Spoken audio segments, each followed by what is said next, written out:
How do I know what my New York apartment is really worth? Have you ever typed your address into Zillow and watched a number pop up? Maybe it felt official. There's a graph. There's historical data. There's even a confidence score. And your brain just locks onto it. Here's the problem. In New York City, that number can be off by hundreds of thousands of dollars. I've seen it miss by 20%, 30%, sometimes more. And if you're thinking about selling your apartment based on that figure, you could be leaving serious money on the table. Or worse, you could be pricing yourself completely out of the market. So in this video, I'm going to show you exactly how New York apartment pricing actually works, why the online tools fail here more than anywhere else in the country, what actually determines your value, and how to figure out what your apartment is genuinely worth today. Let's get into it. My name is Sophia. I'm a New York City real estate advisor.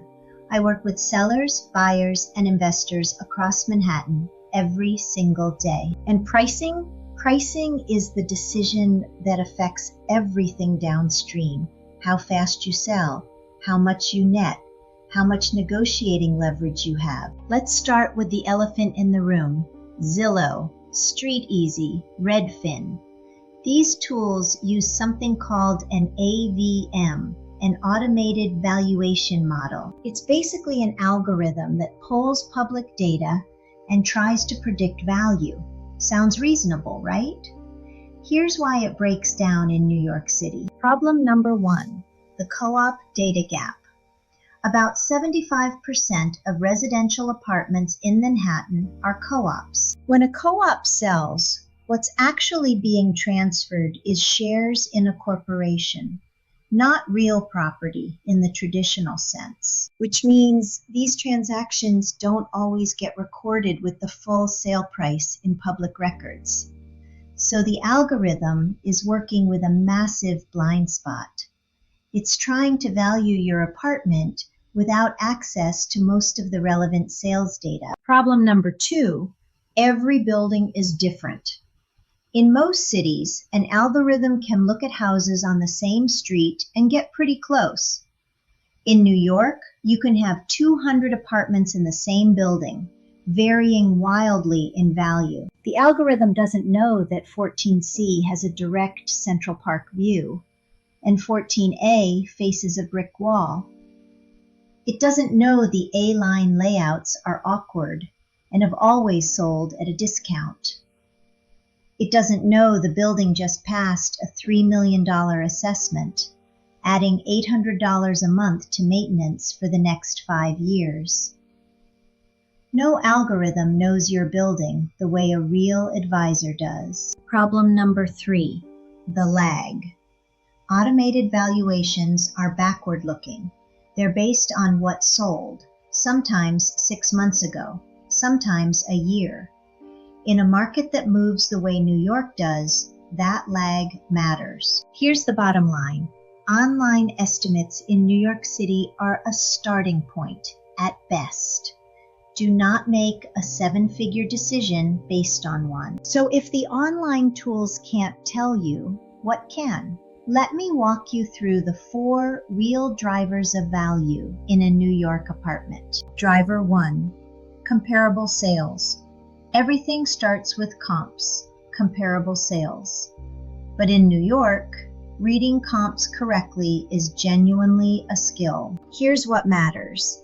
Recency. You want sales from the last 3 to 6 months. Beyond that, you're looking at a different market. Similarity, not just square footage. Unit type, floor, building type, condition.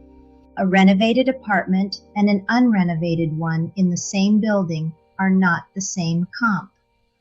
A high floor and a low floor are not the same comp. And closed versus listed. This one is critical.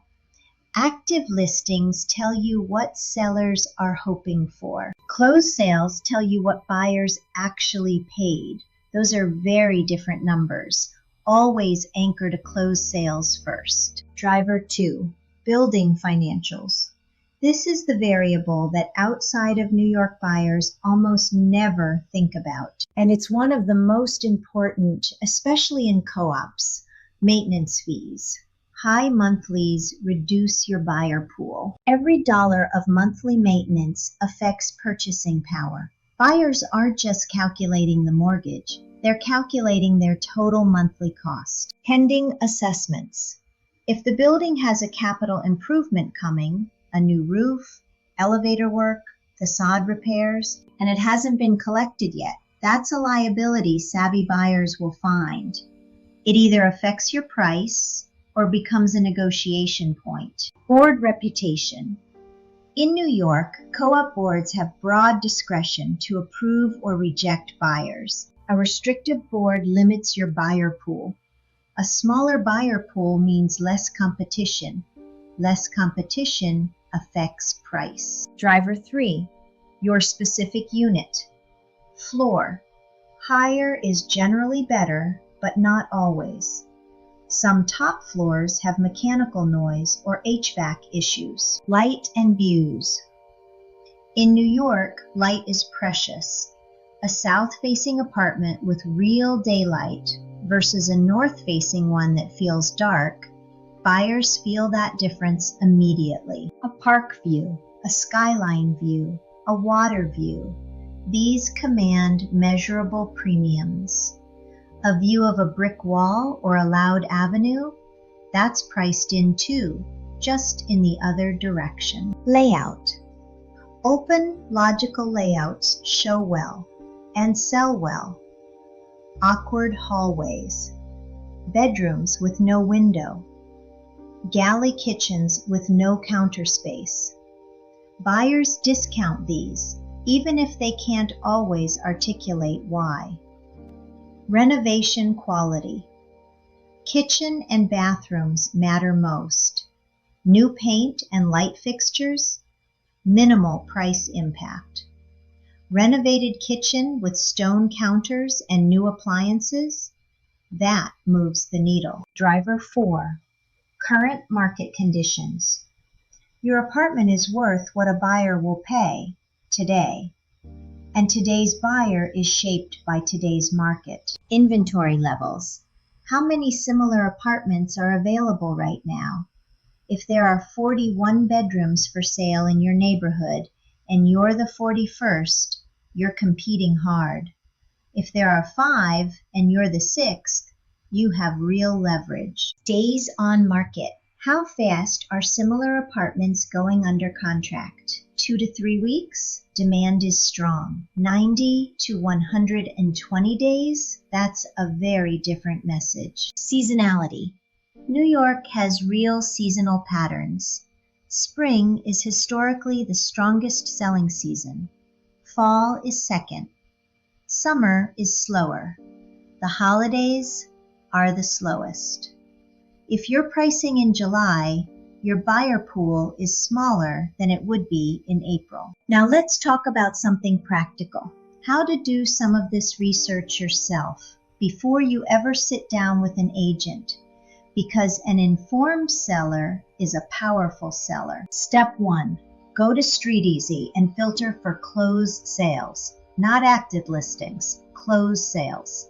Enter your neighborhood, filter for your apartment type, 1 bedroom, 2 bedroom, whatever matches yours. Step 2, identify your true comparables. Don't grab everything that's sold. Be selective. Similar square footage, similar floor, similar building type, similar condition. 3 to 5 strong comps are worth more than 15 weak ones. Step 3, calculate price per square foot. Take the sale price, divide by square footage. That's your price per square foot. Average it across your comparables. Now you have a rough range. Step 4, adjust for your specific unit. Look at each comp honestly. Is my apartment better or worse? Higher floor? Add a little. Better view? Add a little. Unrenovated compared to a renovated comp? Subtract. High maintenance? Subtract. This isn't a precise science. It's informed judgment. But going through this exercise will give you a realistic range before you talk to anyone. Step 5. Look at what's currently listed and how long it's been sitting. These are your competition. What are they asking? How long have they been on the market? A listing sitting for 180 days is probably overpriced. One that went under contract in 10 days probably hit the right number. Go back and find out what it actually closed at when it records. This whole exercise, done carefully, should give you a ballpark range. Maybe it's 950,000 to 1.1 million. Maybe it's 1.4 to 1.6 million. The point is, you're walking into a pricing conversation with your own informed perspective, not just waiting to be told a number. Now let's talk about what you should expect from an agent when they present you with a CMA, a comparative market analysis. Because not all CMAs are created equal, and knowing the difference protects you. A strong CMA shows you the actual comparable sales, addresses, sale prices, square footage, days on market, not just a printout from a database. It should reflect the agent's judgment about which comps are truly comparable and why. It should also show you active competition, because your price doesn't exist in isolation. It exists in the context of everything else a buyer could choose. Now, here's something I want you to watch out for. It's called buying the listing. This is when an agent gives you an inflated number just to win your business. It's a disservice to you. An overpriced listing sits and becomes stigmatized, and stigmatized listings almost always sell for less than they would have if they'd been priced correctly from day one.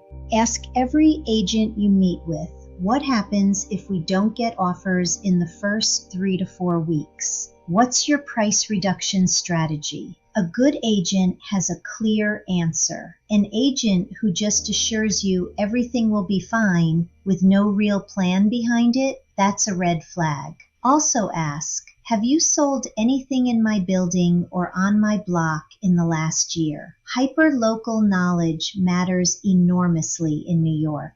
An agent who knows your building, knows the board, knows the quirks, knows what buyers love and push back on, is going to price it better than someone just running a spreadsheet. I want to take a moment here to say something that's harder to hear, but I think is genuinely important. Your apartment is worth what a qualified, motivated buyer will pay for it in today's market. Not what you paid for it, not what you put into it, not what you need to net to make your next move work, not what your neighbor told you theirs sold for at a dinner party 2 years ago. The market doesn't negotiate with any of that. I've sat across from sellers who bought at the peak and are now facing the reality that they might not break even. I've sat with sellers who renovated beautifully, but chose finishes that don't resonate with today's buyer. I've sat with sellers who genuinely need a certain number to make their life plan work. And I have to have an honest conversation with them about whether the market is going to give them that number. Realistic expectations are the key to a strong price. So here's my honest advice. Get an accurate picture of your value before you do anything else. Base your decisions on that picture, not on hope, not on what Zillow says, not on what you need the number to be. If you've made it this far, you now understand how New York apartment pricing actually works, better than most sellers do when they start this process. And that knowledge is going to serve you well, whether you're selling in the next 90 days or just starting to think about it. If you want to find out what your specific apartment is worth, reach out to me directly. Link is in the description.